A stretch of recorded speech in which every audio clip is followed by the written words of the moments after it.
माँ मुरादें पूरी कर दे हलवा बांटूंगी।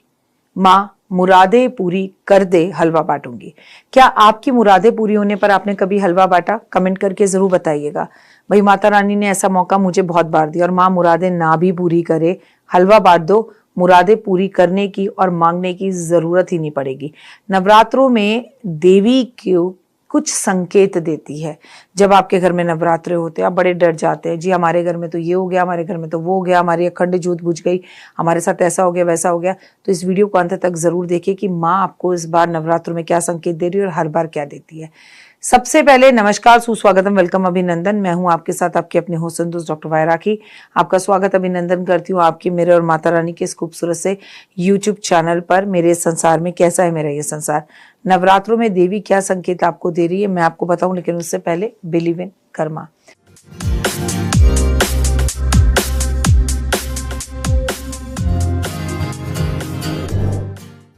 आज हम बात करेंगे नवरात्रों में देवी के संकेतों की, जो शुभ भी हो सकते हैं और आपको सावधान करने के लिए भी हो सकते हैं, सचेत करने के लिए भी हो सकते हैं। वीडियो को अंत तक जरूर देखें, लेकिन हाँ, आपको गुड न्यूज देने वाले भी हो सकते हैं। अब बाकी सब आपके कर्मों पर है। नवरात्रों की शुरुआत बहुत अच्छे से कीजिए, माँ की सेवा आराधना अर्चना अच्छे से कीजिए। अगर कोई त्रुटि रह गई तो तुरंत माफी मांग लीजिए। नवरात्रे कब से कब तक हैं? तो 22 सितंबर से नवरात्रे शुरू हो रहे हैं, आपको मैंने बार बार बोला है, और 1 अक्टूबर को नवरात्रे खत्म हो रहे हैं, और 2 अक्टूबर को जिस दिन महात्मा गांधी का जन्मदिन है, इस दिन हम बनाएंगे दशहरा। तो आपको इन सब दिन की बहुत बहुत शुभकामनाएं। नवरात्रे में देवी को प्रसन्न करना है तो बस अपने घर में बैठी हुई माँ का सम्मान करें, सासू माँ का सम्मान करें, औरत का अपमान किसी तरह से ना करें। नवरात्रों के दौरान देवी माँ को तरह तरह से प्रसन्न करने के संकेत मिलते हैं। कलश में बोए गए जौ का सही ढंग से उगना, अखंड ज्योति का लगातार जलना, ठीक है, और सपने में माता का दर्शन होना, अचानक से आपका वैष्णो देवी का प्रोग्राम बनना और वहां चले जाना, पूजा के बाद ठंडी हवा का स्पर्श महसूस होना, किसी बड़ी समस्या का अचानक से समाप्त हो जाना, या घर में किसी शुभ कार्य का होना। साथ में संकेत देती है देवी माँ अपनी कृपा का, आशीर्वाद के लिए आप बैठे हो और अचानक से आपको कोई खुशबू आने लगे, जो खुशबू घर में है ही नहीं और किसी ने प्रयोग नहीं करी। तो मतलब समझिए एक हवा के झोंके के तौर पे माँ भी अभी आपके घर में से निकलकर दूसरे घर की तरफ गई है। आपका बेड़ा पार होगा, और अगर आपको ऐसे संकेत मिलते हैं तो आपको जीवन में बहुत फल प्राप्त होने वाले हैं। ऐसा हम नहीं कह रहे, ऐसे हमारे बुजुर्ग कहते थे। अगर नवरात्रे में नारियल टूट जाए तो अनर्थ नहीं होता, बल्कि निशुभ होता है कि माँ ने उसे भोग लगाया, भेंट स्वीकार करी। अभी मैंने आपको शुभ संकेत बताए, लेकिन नवरात्रों में कुछ अशुभ संकेत भी होते हैं। जैसे नवरात्रों में जौ का सूखना, पीले पड़ जाना, मतलब परिवार में कोई परेशानी आ सकती है। अखंड ज्योत का बार बार बुझ जाना यूं तो अच्छा नहीं माना जाता, लेकिन मैं कहती हूँ घबराने की बात नहीं है। सपने में काली बिल्ली का दिखना अशुभ संकेत है। आप जहाँ जाएं वहां पर बिल्लियां आ जाना, ये शुभ संकेत नहीं है। जो जीवन में आने वाली परेशानियों का इशारा देते हैं। ऐसे में संकेत माना जाता है कि व्यक्ति अधिक से अधिक भक्ति करे, दुर्गा जी का नाम ले और दुर्गा जी से क्षमा याचना करे, तो उसका जीवन अच्छा हो सकता है। सपने में आधी अंधेरी रात देखना, भविष्य का लंबा संघर्ष में दिखना, भविष्य के में हाथों से कोई चीज छूट जाना, अपने आप को हाथी के द्वारा दौड़ा हुआ या मारता हुआ देखना, ये सब शुभ संकेत नहीं है। अशुभ संकेत का क्या करना चाहिए? यदि आपको कोई अशुभ संकेत आता है, बाधाएं आती हैं, तो तुरंत माँ दुर्गा की पूजा, दुर्गा कवच पढ़ना शुरू करें। ऐसे में संकेत का मतलब है कि आपके अपने कार्यों पर ध्यान देने की आवश्यकता है, इसीलिए आपको दुर्गा माँ की पूजा करनी चाहिए, उनसे क्षमा मांगनी चाहिए।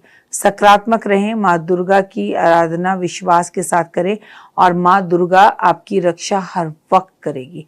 लेकिन अगर यहाँ श्रद्धा और भाव होगा तो ही करेगी। एक बात याद रखना, आपने इसकी सुनी उसकी सुनी, ऐसे कर लिया, आप खुद सजने संवरने में लगे हुए हैं, देखिए ऐसा नहीं है, आप खुद खूब श्रृंगार करें, काले नीले कपड़े ना पहने, आप बाल खुले करके मंदिर ना जाए। नवरात्रि में नारियल टूट जाता है, अगर कलश पे रखा हुआ नारियल अचानक से चटक जाता है, उसे लोग अशुभ मानते हैं। ये शुभ संकेत है, अशुभ संकेत नहीं है। आपके जीवन के अंदर माँ ने आपके प्रसाद को स्वीकार किया, मनोकामना जल्दी पूर्ण होने वाली है। आप पूरे 9 दिन नारियल बिठा के रख लीजिए, वो चटकेगा ही नहीं।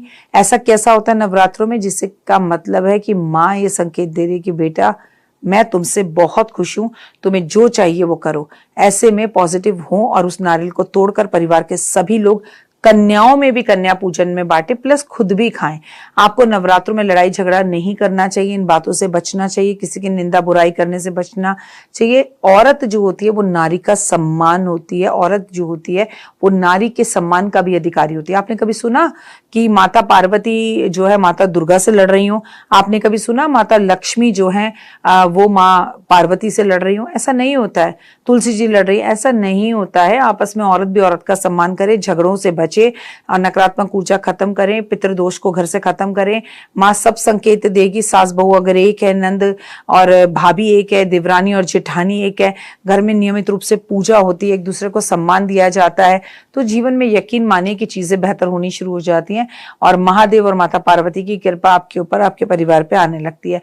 अगर अभी तक आपने मेरे चैनल को लाइक, सब्सक्राइब, शेयर नहीं किया तो जरूर करें और जाने तमाम तरह की ऐसी उपाय और चीजें जो आप कर सकते हैं। नवरात्रों में माता रानी संकेत देती है, चुपचाप से बड़े मंदिरों के अंदर अखंड ज्योत जो है वो शांत हो जाती है।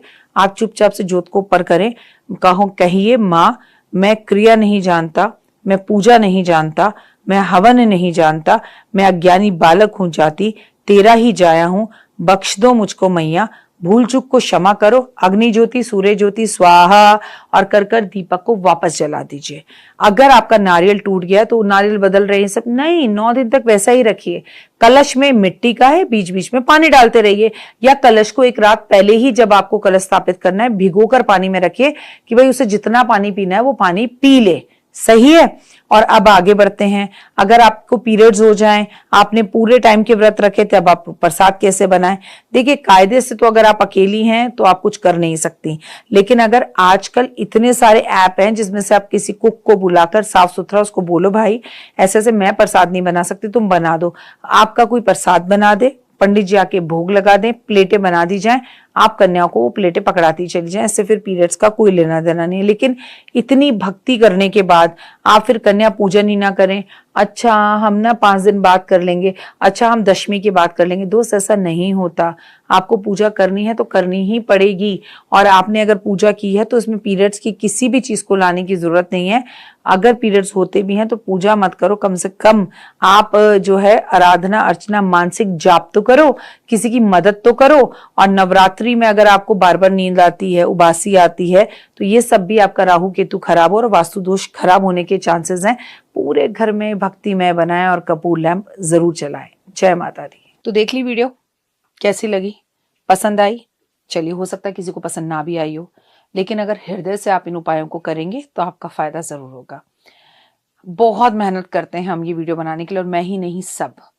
तो अगर अभी तक आपने मेरे चैनल को लाइक सब्सक्राइब शेयर नहीं किया, जरूर कर लें।